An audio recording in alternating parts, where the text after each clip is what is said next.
ಮುನಿರತ್ನಗೆ bale ಸಿಕ್ಕರೂ no use. Munirathna release ಆದ್ರೂ ಕೂಡ ಮತ್ತೆ ಅರೆಸ್ಟ್ ಆಗುವಂತ ಸಾಧ್ಯತೆ ಇದೆ. ಮುನಿರತ್ನಗೆ ಕಾಡ್ತಾ ಇದೆ ಮತ್ತೆ ಬಂಧನದ ಭೀತಿ.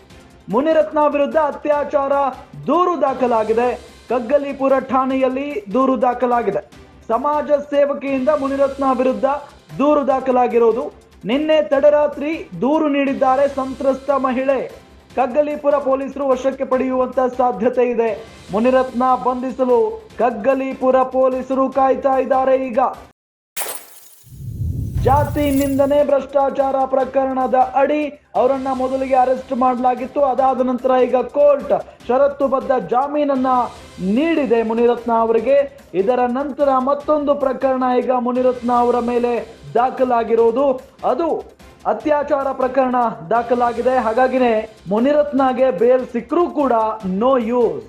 ಮುನಿರತ್ನ ಮತ್ತೊಮ್ಮೆ ಅರೆಸ್ಟ್ ಆಗುವಂತ ಸಾಧ್ಯತೆ ಇದೆ. ಈಗ ಕಗ್ಗಲೀಪುರ ಠಾಣೆಯಲ್ಲಿ ದೂರು ದಾಖಲಾಗಿದೆ. ಸಮಾಜ ಸೇವಕಿಯಿಂದ ನಿನ್ನೆ ತಡರಾತ್ರಿ ಸಂತ್ರಸ್ತ ಮಹಿಳೆ ದೂರನ್ನ ನೀಡಿದ್ದಾರೆ.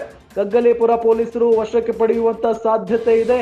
ಮುನಿರತ್ನ ಬಂಧಿಸಲು ಈಗ ಕಗ್ಗಲೀಪುರ ಪೊಲೀಸರು ಕಾಯ್ತಾ ಇದ್ದಾರೆ.